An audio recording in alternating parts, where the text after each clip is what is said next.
Welcome back, all you awakened savages. And today we'll discuss one of the biggest traps that we can fall into after our awakening. It's what I call healing mode.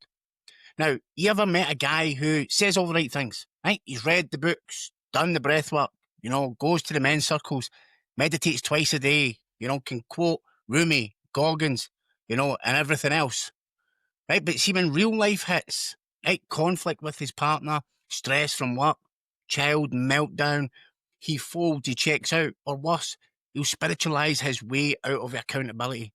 Well, guess what? That guy was me once, right? I used my inner work as a shield, right? I thought if I just meditated longer, journaled harder, healed deeper, I'd become the man that I was meant to be, right? But the thing was, I wasn't integrating. I was hiding, right? And here's the thing. See, healing without action isn't healing, it's escape. A lot of men out there are stuck in that place, right? They're calm when they're on the cushion, but they're collapsing in real life. And today, this episode isn't an attack on meditation, because I love meditation and it helped change my life. It's more of a wake-up call to integration, to embodiment, to living the work you say that you believe in. Because no journal prompt will save you in the shitstorm that life will throw at you. Only embodied presence will. Right? And let me just call it straight out, right? In the past few years, what I've noticed is a growing number of men who look healed, they sound healed, but they aren't living healed. And they're stuck in what I call healing mode, right? Always processing, always unpacking, always working on themselves, but never really embodying any of the work, right? And it feels like forward motion because you're doing something, but it's a loop. And here's the thing, it's still a form of avoidance, right? Your nervous system doesn't respond to theory. It responds to lived experience. You can talk all day about self-worth, but if you never take the risk to lead, to confront, express, initiate, you're not rewiring anything, right? Neuroplasticity, right? Your brain's ability to rewire, it only kicks in when action meets intention. And what that means is you don't think yourself to be confident, you act yourself into confidence. Right? You don't heal shame by talking about it forever. You heal it by moving through moments where shame used to run the fucking show. Right? And Carl Jung said it best, until you make the unconscious conscious, it will direct your life and you will call it fate. Right? Healing mode feels safe because it keeps you in the mind. It keeps the unconscious unconscious. Right? You analyze your trauma instead of confronting the root, maybe your father. Right? You journal about purpose instead of taking action towards the thing that you've been afraid to commit to. Right? That's not shadow work. That's shadow comfort. Right? And this is where it can get slippery, because some of the most enlightened language today is actually spiritual bypass in disguise. Right? You hear men say, like, I'm just surrendering. Right? I'm holding space for my process. Everything's a mirror, which can be true, but often becomes the perfect excuse for inaction. Real spirituality isn't soft. It's fucking brutal. It's rigorous. It meets reality. It doesn't avoid it. Right? If your path makes you less able to handle challenge, initiate tough conversations, or step into real leadership, it's not awakening. It's a fucking another form of sedation. Right? And if you're nodding your head right now, here's a mirror. Are you healing to grow or healing to delay? Because the world doesn't need more conscious men who stay in hiding. It needs more embodied men who take their healing into the fire of their family, their business, their brotherhood, and their purpose, and they fucking live it.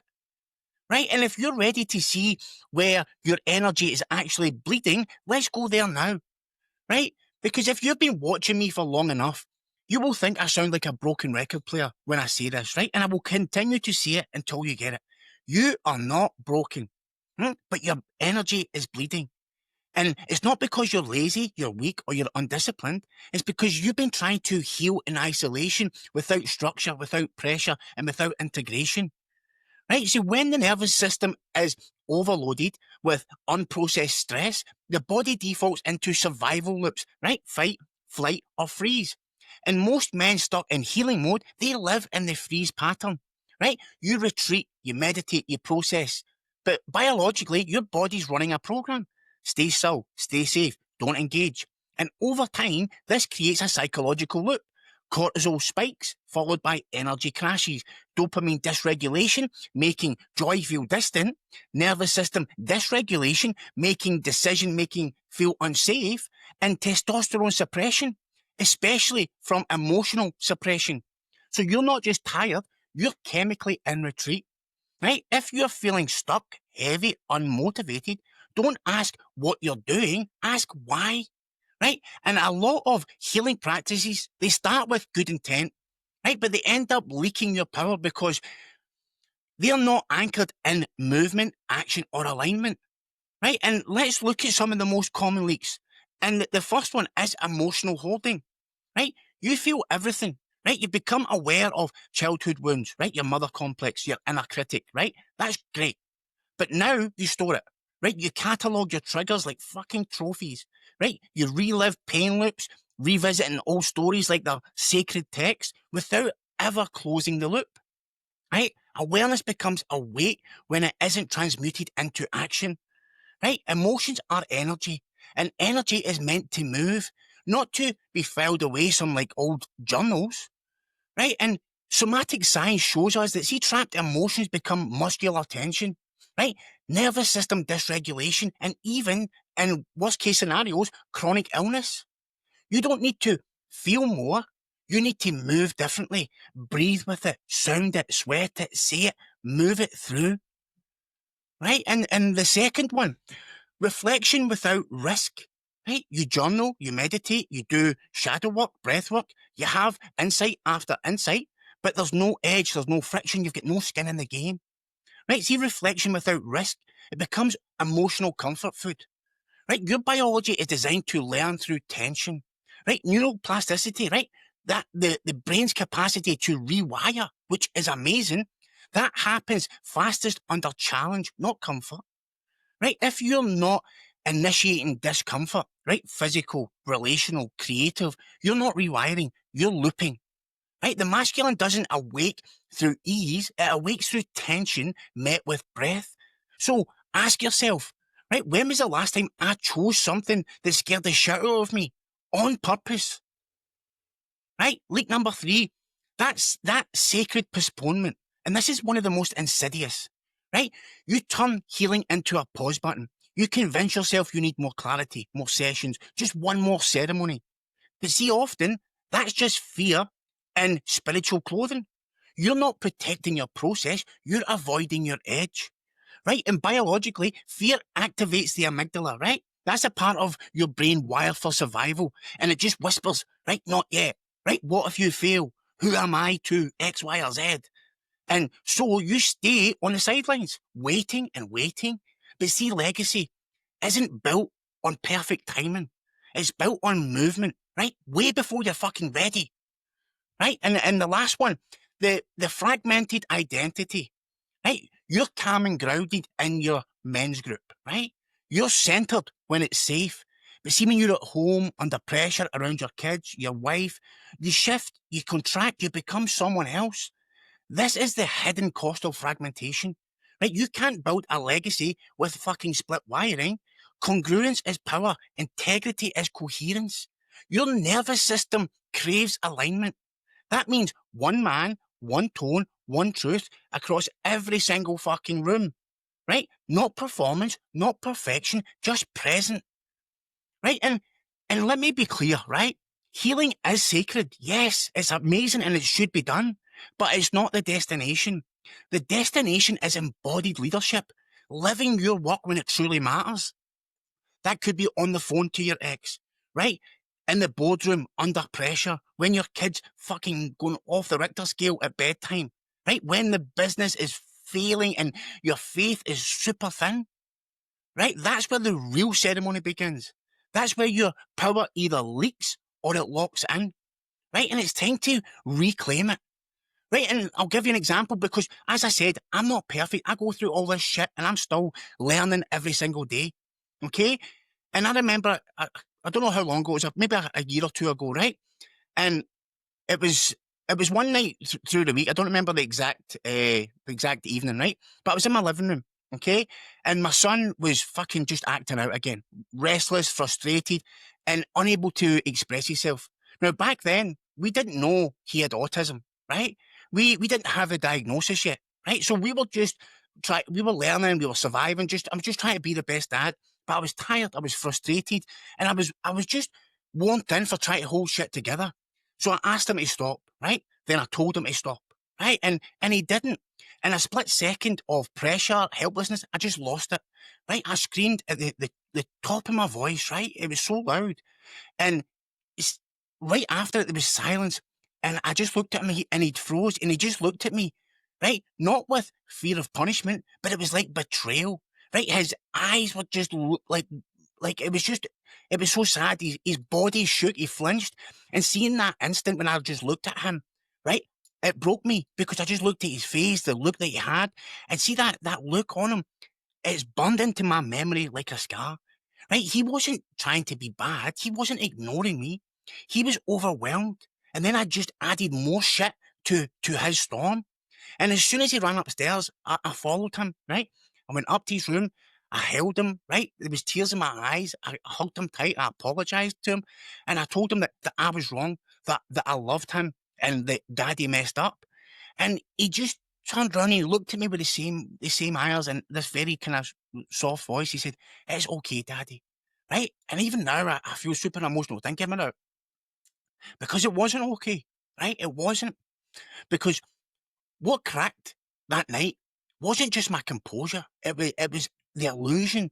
I wasn't leading my family. I was still reacting. I was still surviving. I was still performing strength while drowning in the emotional chaos that I hadn't dealt with. So later that night, right, I remember standing in the bathroom and I was looking in the mirror. I couldn't even look at myself in the mirror. And I knew that I wasn't a bad man, right? I was misaligned. I was disconnected from my truth, from my breath, from my body, you know, from the man who I desperately wanted to be. And that night started a different journey for me, right? Not healing in theory, but healing in practice in my home with my son, with my daughter, right? In those messy, sacred, honest moments. The mirror does not judge you, it invites you. And if you can face, what it shows you without looking away, that's when your legacy starts to shift. Not because you became perfect, but because you chose to show up again and differently. Right? That's what this path is all about. Not mastering your kids, not mastering your past, but mastering yourself, your presence, especially when it matters. Right? And this isn't new stuff, right? This is ancient shit, right? Across every civilization, when men reached a breaking point, they were given an initiation, not medication. They were sent into the forest to confront themselves, to return with eyes that had seen the truth. Right? And what did the Taoists say? He who conquers others is strong. He who conquers himself is mighty. Right? And this is so powerful. And the Stoics as well, Marcus Aurelius, he said, you have power over mind, not outside events. Realize this and you will find strength. Right? They weren't philosophers in towers. They were emperors in the fire, fathers, warriors, leaders, trying to stay composed while everything fucking burned around them. Right? In the Hermetic teachings, they call it law of correspondence. As within, so without, as above, so below. So if the field of your home is chaotic, it's not just the noise of your children or pressure from work. It's a mirror of the turbulence within. These ancient paths weren't about perfection. They were about alignment. Not just discipline in the dojo, but integrity in the kitchen. Right? Not just presence in ceremony, but presence at bedtime with your children. And see this, what you're going through right now, is an opportunity for your modern initiation. Now, we don't have the ropes or the fucking swords, just you, your breath, your heartbeat, and you've got the chance to lead, right? Not with control, but with congruence, right? Not with shouting loud commands, but just sitting there in the silence. Because true masculine leadership isn't about dominating others. It's about anchoring yourself so deeply that everything else around you begins to rise. Right? So if you want your power back, let's walk that way now. Let's get onto the realignment path. And this isn't about mastering some perfect routine or becoming a monk. This is about reclaiming daily rhythm, right? Not with intensity, but with integrity, right? And let's go through 5 real steps that every man can do with no excuses, right? And some of these might sound repetitive, but this is what works, so why would I not repeat them to you? Right? Sometimes I just say it in a different way, so it'll land in a different way. Right? And the first step is just, create your ground, right? Your morning structure. First thing in the morning, no phone, just sit 5-10 minutes, just sit and breathe, right? Feel your body, feel your spine, feel your breath. And then ask yourself, what version of me do I want to bring to the world today? Right? Just write one sentence, right? That's your directive, that's your code. Right? For example, today I choose to lead with calm strength. Right? See that phrase? That becomes your energetic spine for that day. Okay, step number 2, move with pressure. This is physical calibration. Okay, you don't need a six-pack, right? But you'll get one in the process, right? You need kinetic honesty. Move your body daily with tension, with choice, right? Walk in the cold, lift heavy things, get uncomfortable on purpose. Let your nervous system feel pressure and stay in your breath, right? For example, right, you get frustrated with your partner. So instead of snapping or venting, go and do fucking 100 push-ups, then breathe, then come back and speak to her, right? That's control in motion. Okay, step number 3. This is a truth-telling practice. Name that thing. Every day, name the one truth you're avoiding. Could be a conversation, could be a feeling, could be a lie that you keep living. Speak it out loud, write it down. Don't wait until you fucking explode. Let it move, right? For example, you know you're out of integrity with how much you scroll online. So admit it, name it, and then set a boundary for yourself, right? 8 p.m, phones off, right? 6 p.m, phones off. No phone between 8 and 8, right? Phones off. That's leadership. Okay, step number 4. Just an integrity check-in, a nightly scan. Right before bed, ask yourself some questions like, where was I in alignment today? Where did I slip or leak? What version of me do I bring to the world tomorrow? This is 5 minutes of your life, no judgment, just you in the mirror. Okay, and the last step, this is your integration practice. And, this is something that we can all do, right? It's not enough to understand what just happened, right? You've got to live it. So your kids, your partner, your future self, they all feel the shift. So integration means turning insight into action. Okay. And this is one that I'll go through was similar to what I went through, right? So the first part is feel the moment, right? So something happened, right? You snapped, right? You burst into rage, or you saw clearly where you were out of alignment. Don't brush it off. Don't rush past it. Pause. Right? Find a quiet spot. Just sit there. One hand on your chest, one on your belly. Just breathe slow for 60 seconds. You don't need an app. You don't need a technique. Just breathe. Just follow the breath. Right? Then ask 2 questions. Right? What did this moment show me about myself? What needs to change starting right now? Don't overthink it. Whatever comes up first immediately, that's enough. Keep it simple. Right? For example, it showed me I avoid tension by getting loud. Right? Showed me I need to slow down before I speak. Okay? And the next part, do one small action that day. Right? Just one. Right? If it showed you that you were being short with your son, your daughter, your partner, right? Just send a simple message. Right? I see it now. I'm working on it. I care. I love you. Right? If it revealed you've been hiding, right? Tell the truth to someone close to you. Right? If it exposed guilt, go say sorry, eye to eye, face to face. Right? Your nervous system learns through experience, not concepts, right? When you pair emotion with action, it sticks. This is how you shift identity, not by reading more, but by doing something small, real and true right there in the moment. Every time you follow an insight with action, you're not just learning, you're becoming, right?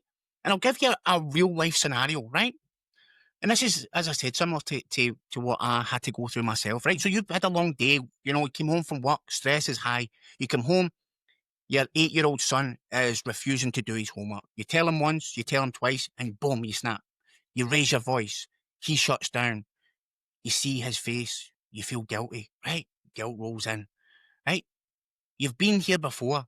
You've told yourself that you wouldn't yell again, but again, it's happened, right? So what do? Okay, step 1 is just to pause and notice. Just pause and notice what's happened. And then later that night, instead of pushing the guilt away or distracting yourself with TV or numb scrolling, you sit quietly in your kitchen, in your office, and ask yourself, what really set me off? Right? What was I feeling? Right? Maybe it wasn't just about the homework. Maybe I was feeling like I have no control, like I'm failing as a father. So you name it. Right? Then the second part is you grab your journal, right? Or your phone and just write a single sentence. I lose my center when I feel like I'm failing my son or my daughter. That's your truth. Naming it reduces that internal noise, right? And the next part is make it right. Simply. So that evening or maybe the next morning, you say, hey, buddy, or hey, sweetheart, I'm sorry I shouted at you like that last night. That was not okay. Right? I'm working on being better and calmer. You didn't deserve that. See, by doing that, you're not being weak. You're showing him how to own your mistakes, right? And the last part, create a family micro ritual. So you decide every night this week, we'll do 5 minutes of quiet time before bed. No phones, just us sitting together, right? You don't need incense or mantras, just presence. That's integration, turning a moment of regret into a pattern of repair. Okay, and why does this work? Because you've faced the moment instead of avoiding it. You've named the emotion instead of trying to numb it. You've took a simple action towards alignment. Integration isn't dramatic. It's ordinary moments lived with more awareness and more courage. Right? These aren't just hacks. These are anchors. And the more you repeat them, the more coherent your field becomes. Your presence shifts. Your voice steadies. Your family feels a difference even before they understand it. You don't need to wait for motivation. You need rhythm. You need breath. You need a standard to rise to every single fucking day. That's what legacy building's all about, right? This work that you're doing, showing up, looking at your patterns, owning your shadows, this isn't just for you, right? This is for your son who'll remember how you held him after you shouted. It's for your daughter who felt what a safe masculine heart looks like. For the woman in your life who never sees a man walk back into a room with real accountability, right? It's for the boy you used to be who wondered if he'd ever become someone he could respect. You don't need to be perfect. You just have to be true. Because see, when you lead at home, when you bring the same presence to the dinner table that you bring to a business meeting, when your voice is steady, not because you're trying to dominate, but because you're anchored and grounded, that's when you stop performing. That's when you start transmitting. Your legacy isn't some future trophy. It's how your kids feel when you walk into the room. It's what your partner sees in your eyes when things get hard. It's the tone in your voice when you say, I've got this shit, right? And the world doesn't need more perfect men. It needs more present men. Your legacy begins not when the world claps for you, but when your inner field is locked in and the people closest to you, they feel safe to rise, right? That's what this work creates. That's what you're here to build. So let's go and build that, right? And let me give you a field mission this week, right? Choose one space where you've been hiding, right? Avoiding that talk, softening your truth, holding resentment, name it. Then lead with presence, with heart, with strength. You don't need a perfect script, right? You need your breath, your backbone, and the truth, right? Say something like, this isn't easy for me to say, right? But I don't want to keep avoiding it. Here's what I'm really feeling, right? And then let the conversation roll. That's the moment you shift your field. That's the moment you stop leaking energy and you start transmitting power, right? And if this landed with you today, if something moved, then this channel's for you, right? Drop a comment below, right? What fears held you back? I read every single comment and I respond. If you're ready to go deeper, hit the subscribe button and the notification bell because every week I'll be on here 3 times a week, giving you tools, stories, anything I can do to help you elevate into the man you were born to be. Right? As I say, I don't have all the answers. I can just share my lived experience from one awakened savage to another. And as always, I truly appreciate you from the bottom of my heart. Thank you for being on this journey with me. I love you guys. I'll catch you on the next one. You can another video here and you can subscribe here. Take care. Bye.